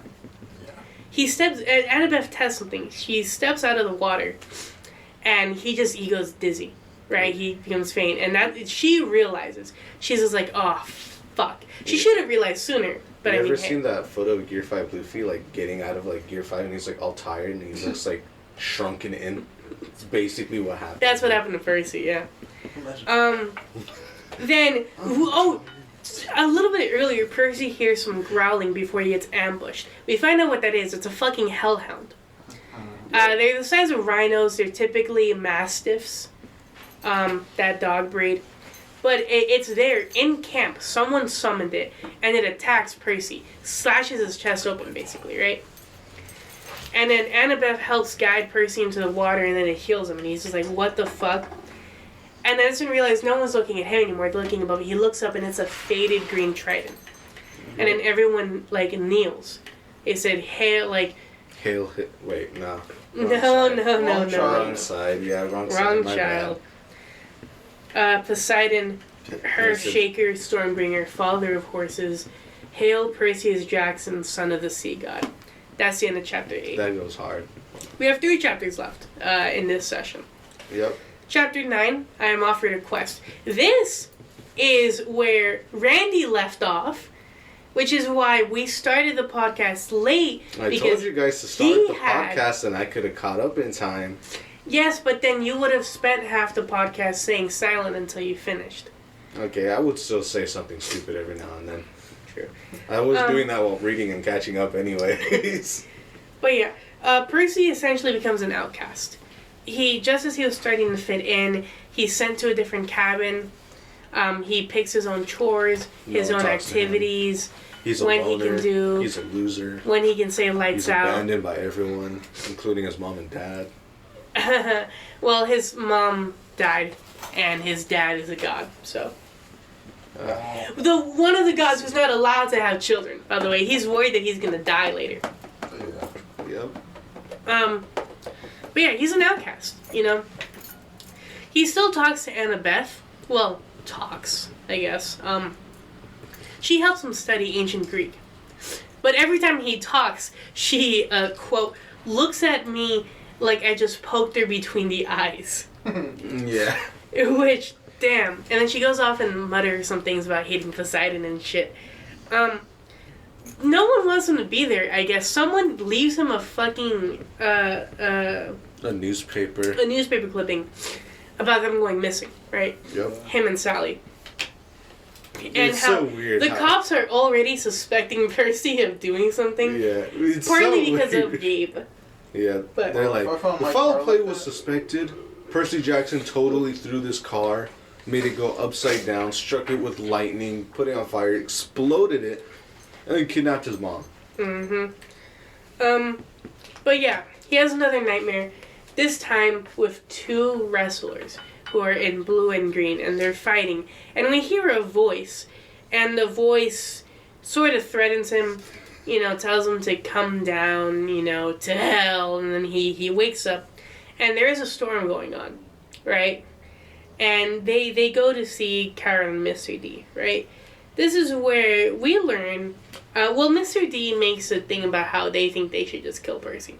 Yep. But he has to go to Olympus because they have an emergency meeting. He disappears in the thin air. He tells Percy, if you're not gone by the time I come back, I'm turning you into a dolphin. Yeah, What a douche. I know. I mean... He's a god, so I get it. Yeah. They're just born like that. They're born douches. He's just bored, bro. Homie already hates his job. We learned that Zeus's lightning bolt was stolen by Percy. And that's what Zeus thinks happens, you know? Yeah. We had a little bit of backstory how Poseidon had already semi-overthrown Zeus once before and just made him promise to be a better leader. He didn't. He didn't become a better leader. He wasn't. He stuck to that all of like 3 seconds. And then proceeded to go have sex with another woman behind her back. And I forgot everything. I'm pretty sure they even mentioned something. I think it was Grover, right? Who mentions about nah, Hera just chills at home. Cheating is Zeus's job. Yeah. Literally. He says that earlier in chapter 7, I think. Yeah. Or 8, chapter 8. But yeah, so they keep talking about it. Percy calls Zeus crazy a little bit, you know. He's just like, what the fuck? Like, I didn't do it. I'm 12, you know. Rain starts to fall in the camp, and it never happens. And Percy's just like, this is my fault. Zeus is punishing everybody because he thinks I stole the lightning bolt. So he gets mad. He's just like, fuck you, Zeus. And then lightning strikes and he dies. And then Grover just like, okay. Grover's like, okay. Hold on, buddy. Isn't Zeus a god? Can't he just look down at Percy and just be like, I suspect you. But nah, every time he would look down at Percy, all he would see is him getting bullied by ginger-teethed, Cheeto-sprayed little girl. Yes. And yet he still suspects him. Zeus is paranoid, at the very least. Yep. We'll just chalk it up to that. He decides to go take on this quest. You know, Percy does. So he goes, and then there's a mummy in the attic. He goes to the attic, and we see the mummy. The mummy sprays out... no, not the movie. I've never seen the mummy. It's okay. But green mist sprays out of this mummy, and we see the forms of Gabe and his 3 fucking friends. One of them being, what's his name? Eddie, the superintendent of the building. Yeah. And we hear the quest, which, what page is the quest on? Let's see, go to chapter 9. Yes, page 141. You shall go west and face the god who has turned. You shall find what was stolen and see it safely returned. You shall be betrayed by one who calls you a friend, and you shall fail to save what matters most in the end. Really depressing. Yep. Really depressing. It's no wonder that he doesn't tell Chiron the full story. But he goes, you know, and tells Chiron half the prophecy, basically. And we learn that Hades is suspected to have the bolt. You know, Hades is the one to gain from a war between Zeus and Poseidon. You know, because they breaking the promise. Yeah, especially because they both broke the oath. He'd want to get back at them. We learned that, of course, obviously the underworld is in Los Angeles, which makes a lot of sense. We live near Los Angeles. I lived when I went to Cal State Northridge for a little bit, lived in the Los Angeles area. If there is any one place where the underworld is going to be, it's there. Fuck that place. Oh my god. It's not that bad. Yeah, fuck you, Gianni. What? Sorry. I hate LA so much. Me too. I don't think I've ever really had a good experience in LA. Yeah. I mean, I went to a church there one time. It was really nice, really fun, and then I walked out and I nearly got crushed with the reality that where there's heaven, there's also hell. And that is LA. Yep, I walked outside and it was already hot as hell. People doing drugs outside. It's like a terrible you know how it be. It's like everywhere. Yeah, but it's especially bad there. So, Percy asks Grover to come with him on the quest. And then also Annabeth, because she volunteered. Mm-hmm. Yep. And that's the end of the chapter. Right? Then we go to chapter 10, which is called I Ruin a Perfectly Good Bus. Right? They're given $100 and 20 golden drachmas. I wrote this down. Didn't we account for inflation for the show? Yes. Yeah, it was like 200. Mm-hmm. Because this came out in 2005. 200 is honestly nothing today. Today? Yeah. Jesus Christ. I remember when I got my first paycheck, right? when I worked at FedEx. And I was like, oh boy, I got $100 and something. That was nothing. Lasted me like 2 days, if anything, when I finally had to start spending it. Remember, and they need to go for like, what is it, 10 days? They need to make it before 10 days. That's like $20 a day, basically. Yeah. Here, that's $10 a day. Yeah. In 2005. Not bad, but like still, you know what I mean? That's still like 10. Yeah. It's 10 candy bars. Granted, they give them supplies and everything, so it's not that bad. Yeah. It's offset. They all pack their stuff. We get some descriptions from... Oh, my pen fell. I got molested. We get descriptions from all three of them, actually. Like, we see what Percy packs, and then we see... Thoughts on that, Adrian? No. Yeah. We see, Annabeth packed the magic cap. Oh, yeah, they got some ambrosia squares, some nectar, which helps them, heal. What else? Percy only packed the Minotaur horn, some clothes, a toothbrush. I thought he left the Minotaur horn. Oh, yeah, he left the Minotaur horn. All he packed was some clothes and a toothbrush. Annabeth took the Yankees cap, a book, and a long bronze knife. Which, did that. Grover wore fake feet and his pants, a green Rasta-style cap. Also, he took scrap metal, because he eats that, apples, and a set of reed pipes. Which always funny, because... They don't even need to recycle, bro. They just give it to the satyrs, and they fucking just eat the cans. Yes. What the hell was that sound effect, bro? Eating? I don't know. Bro, that's some goblin.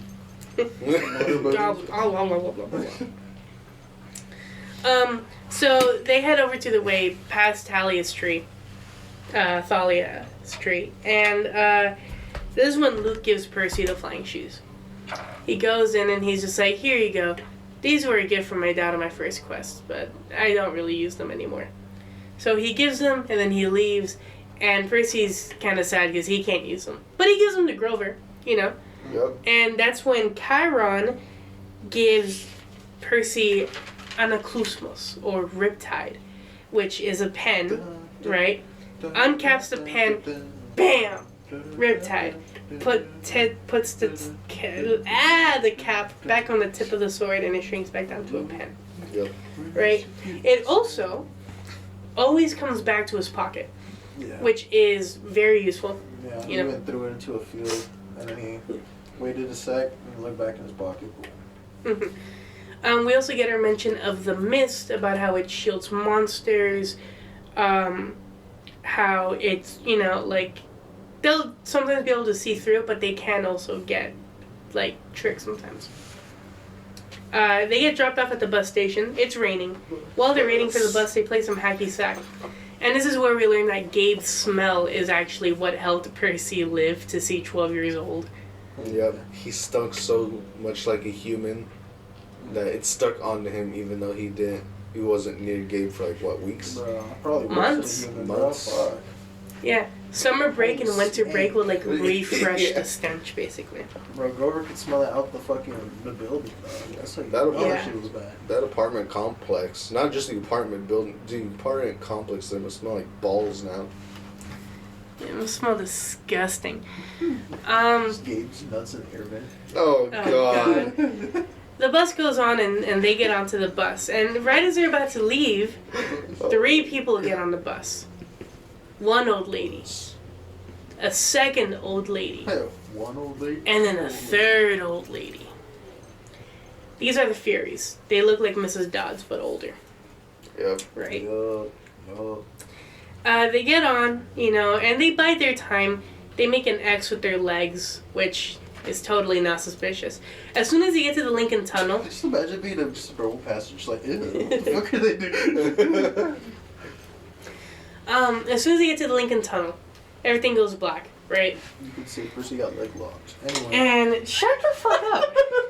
The Furies get up and they start going to the back of the bus, right? Which is where the kids are. I'm gonna ignore what you said, Gianni. We're just gonna... So, So He's gonna Annabeth, get past that. Annabeth gives, and you're not gonna sit here, I am. Oh! Shut the fuck up. Annabeth gives Percy her hat, so that way he can sneak past the Furies. And he does, he manages to. And he gets to the front of the bus, and he looks back, and the Furies are in the full Fury form. The humans see something, who knows what. And they have whips, flaming whips, and they're yelling about, where is it, you know? So Percy decides, let me almost crash the fucking bus. Did you just say smash the Furies? Yeah. Oh, they're fucking hideous, dog. Look, they've been lonely for a couple. Shut the fuck up. centuries. Shut the fuck up.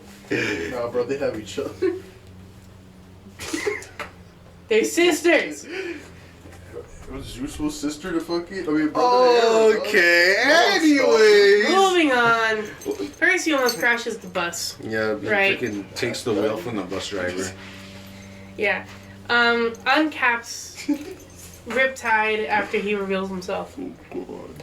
And manages to kill two of the Furies, right? They get off the bus, right? And then the bus fucking explodes. Because Zeus decides thunder and lightning. Down, don't die. Okay. He said, you know what? Let's make this interesting. And then explodes the bus. Yeah. Furies. That's the end of the chapter. That's the end of the chapter. We get to the last chapter of today's session. Chapter 11. We visit the Garden of Emporium, which is the name for episode 3. This whole chapter is one episode in there, which really shows how much they left out in the first couple of episodes. Yeah. I still like the show. It's still good. You know, but still. They're running through the woods. We learn a couple of things. Annabeth hasn't left camp in 5 years. You know, it's been really long. She left when she was 7. She met with Thalia and Luke, and then they all went to camp together, you know? Yep. She's about to say something, like, that happened on the bus. She's about to say something or another, that something was weird on the bus. And then Grover comes out with his, like, reed pipes, and he's just like, oh, maybe you can find a Path song. And then Percy runs into a fucking tree. Yeah. And So it somehow worked against them. how? I don't know. But, They anyways. cannot keep in key. Maybe You that's forgot to mention that they started getting a bit argumentative for a bit. Oh, yeah. And I was like, I didn't need hope. And then even Grover was like, you would have turned it into a half-cut sandwich, but okay. Yeah. That's She's- that reminds me of Spider-Man with MJ, bro. Yeah. Yeah. I don't care. Well, I okay, don't but care with what Spider-Man, excuse that's another thing. I watched a whole analysis on MJ's character. She's not a bad character in the game. No, she's not. But she did piss me off. It's right just there. that you need context for that, you know what I mean? Obviously, yes, don't walk into a fucking military base alone, you know? But also the fact that, like, all she sees when, like, Peter, like, takes her out of there is the reason why they broke up in the first place. Which was that he was really overprotective when it came to her sneaking around and stuff, you know? It's I just sure that when wonder you why. when you take it out of context, like what happens when you take all things out of context, it becomes misconstrued. You It's know? like when I said, yeah, I'd have gay butt sex with Gianni. They didn't have the context to why. There's no context I can say. There's no context. Anyways, Nah, I can't say that. as they I'd start, be like, if I was a woman, right? See, that adds some context. There's no. I guess I don't know. It's still gay. It's not midnight, dog. Yeah, continue. This Wait, is just what? this is just a Because hypothetical. because midnight's when we start saying weird shit. Yeah, Yeah, I yeah. call it the midnight theory, Anyway, or at least now I do. the thug theory. The, thug theory. they keep running and then they smell burgers and fries. Oh hell And it's like, yeah. fuck yeah, bro. Percy and Annabeth just immediately just think of food. Yeah, and Grover's the the first one weirded out. He's the one that tells them what it's called because we forget that both Percy and Annabeth are dyslexic. Yeah. Auntie M's Garden Emporium, right?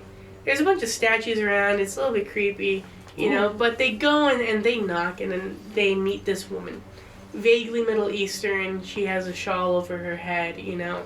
And instead of saying, like, we lost our parents, or we took a wrong turn, over at Orphans, we're part of a circus caravan, we lost our ringmaster, we don't know what the fuck's going on. Percy, the god of improv.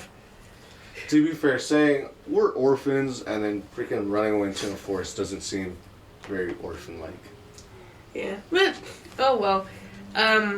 She's very trusting, which we find out later because it's fucking Medusa. She knows who they are. Yep, and if it's like how she was in the show... Don't. Yes. Don't. Yes. No, trust me, you're gonna be disappointed. Anyway, continue. Oh, yeah. Medusa in the show? Yeah. She a baddie. You know? But in the book... In the book, she's ugly as hell, bro. She's like a bird woman. Ernie, I'm sorry. She's like a half I have the art dinosaur. right here. I know. They already described she has like freaking talons. Yeah. Ugly, like old skin. She's like an old woman. Yeah. But Well, Percy okay. said, smash. Oh Now, my god. Hear me out. I'm not hearing you out. Hear me I am out. not hearing you out. Okay. She has 10... Okay, no. Keep What going, the keep fuck, going. anyways? Keep going. They go in, they get to talking. She knows Annabeth's name, right? Already a red flag. Yep. She knows Percy's name. She knows Grover's name, you know? But they're just distracted by the food. They have You know. She has 23 snakeheads. Yeah. Hear me. Okay, No. no. Keep going. There is no amount of hearing out that will convince me. Hear me out.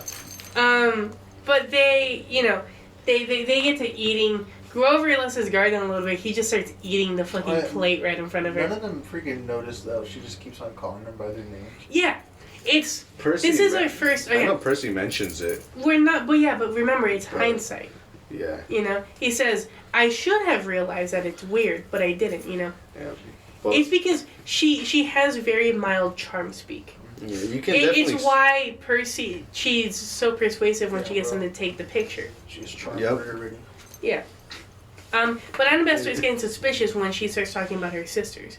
Because things start adding up in her brain. But Percy's just like, get the fuck back here. She wants us to take a picture. We're gonna take a picture. Stop being so fucking rude, Annabeth, alright? And so they get to take the picture, and then even Percy's getting weirded out. Because remember, it's still raining outside. You know, it's still dark. There's no light for a picture. She doesn't have a camera. Grover realizes, holy fuck, that's my Uncle Ferdinand. They all duck. Bam, it's Medusa. You know? Yeah, she also never took out a camera, so. Yeah. So, Auntie M is Medusa, you know? And Percy crawls around, he tries to get away, right? And then Grover comes in flying like the fucking Red Baron. Bam! Fucking whacks Medusa straight in the fucking face. Yep. This allows... Blinded, bro. Yeah. This allows Percy to get away. He meets up with Annabeth, who's also invisible and scares the fuck out of him. She gives him a crystal ball, right? So that way he can see Medusa. And, Remember the magic balls Yeah. thing? You remember the magic ball commercials where they have Oh. little glass balls? Oh, yeah! Yeah, it was obviously a rip-off, but it was still cool seeing it. I always wanted it when I was a kid, just for me to find out years later. Yeah, they were ripping you off. Yeah, those are so cool, though. Yeah. But I yeah, had big he ones. he has like a crystal ball to use, right? Grover goes to swoop in one more time, but she grabs the stick and he crashes into a statue, right? He slowly inches further. Medusa lets him, because she's still sweet on him, because he looks like his father, I guess. Mm-hmm. He's 12. Yeah, Medusa's a groomer. Medusa's a groomer. I'm not a groomer, just a loser. God, I fucking hate her. I can't believe she got away with it. I cannot believe she sold that song on iTunes for fucking $3. Yep, She's a piece just so of she shit. could copyright anyone using the song. Literally, oh my god. She's a terrible. She's a terrible Terrible person. What's her fucking name? Forgot. I just know her as Miranda Sings. Yeah, me too. Terrible. I'd rather just. No, I can't. I'm not gonna forget about it. 'Cause Literally, then she gets away with it. irrefutable evidence that she groomed minors, sent used underwear to them, would talk about inappropriate things with them. right? And then she's just like, toxic gossip train, you guys are just looking for the next person to cancel. Shut the fuck up, you groomed minors. Yeah. Alright? She did not address anything. You don't get a say in this matter. She literally says, my lawyers told me not to say anything. But they didn't say I couldn't sing anything. Shut the fuck up, you pretentious ass fucking bitch. Alright? Just stop. Stop. God, I get so fucking mad. That song probably ended up working in her favor. And that's the worst part. That's the worst part. Never forget, guys. You know what? Never Maybe forget Persona that she's a fucking groomer. Maybe Persona 5 had a point. Anyways. We're just gonna move on. Moving on with the end of this chapter. This. Percy, slowly gets closer and closer. Until he gets close enough, and Medusa's like, too close, and goes to, scratch at him. But he whips around and slices her head off, right? Yep. She disintegrates. Everything but her head. Like the Minotaur horn, it is now a spoil of war. Yeah. They cut off her head, and they wrap it up in a couple of different plastic bags, and Percy gets mad. He's because she starts talking about how he's being a pawn for the gods, you know? Mm-hmm. And about how, he's being used and all this and all that. And he's just like, you know what? Fuck this shit. He goes, manages to find out that the Underworld's billing address is the DOA recording studios in... Yep. That's... Huh? Oh, yeah. It's in DOA Recording Studios, West Hollywood, California, you know? He gets some money from her cash register, you know, some packaging slips for Hermes Overnight Express. He goes, dumps the Medusa's head into the thing, and then files, he writes, the address. The address. Yeah. The Gods, Mount Olympus, 600th floor, Empire State Building in New York, New York. With best wishes, Percy Jackson. And then one of my favorite lines in the books, they're not going to like that. They're going to think you're impertinent. He closes the box, it vanishes into thin air, and he says, I am impertinent. And that's how the chapter ends, I think, huh? Yep. Yeah, and then Annabeth looked at him, daring to criticize, but she didn't. Yep.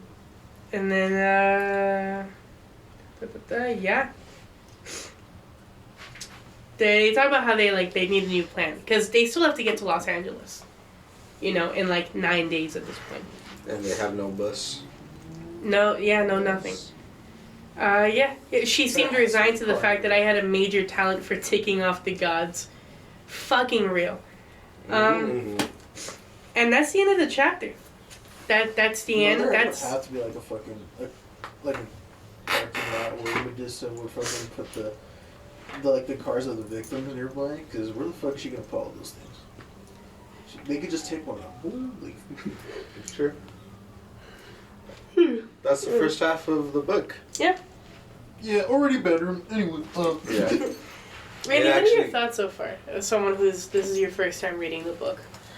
I gotta say, I can feel my virginity flowing back into me as I read. Now, okay. Wow, fuck If we were reading something about League of Legends, then I would definitely be making jokes like that left and right. But it's been pretty. Just kidding. It's been pretty good actually. My main problem with the show and the movie is that they never really explain too much of what's going on, and so I'm just there why do they do this? Why do they do that? What the hell is happening?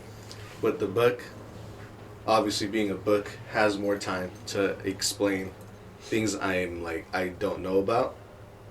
So far, I'm liking what I'm reading so far. Very nice. Are you ready to do this every other week? Yeah, I'm gonna kill myself. I still need to catch up to One years. Piece. I have 50 chapters left of One Piece. We're gonna do. So we are recording this a little bit early. I just want to have a backlog of recording so that way I don't ever want to miss an episode again. But if we ignore that, please. Keep going to where we're going. We're probably gonna split the books into maybe at most 4 parts. I think depending on how many chapters there are, maybe 10 chapters an episode or around there, depending on how long the book is. it's gonna take a while. Yeah. But honestly, I'm looking forward to it. You know, I'm not. you're gonna enjoy the series. Next episode, which is gonna come out in 2 weeks from when this one is released, we're gonna be reviewing chapters 12 to 22, the last half of Percy Jackson and the Olympians of the Lightning Thief. I'm so ready to move on. Yeah. We've basically seen this 3 times now. Yeah. Well, yeah. So it's going to be a bit of a, not a slog getting through, but after this, now we start getting into new stuff. You know? So, yeah. Yep. Thank you guys for listening. Make sure you to follow us on Instagram and on Threads at Demi-God Discussion. I post a couple things there. It's just some context for the episode sometimes. On our Threads, I basically I do whatever on Threads, basically.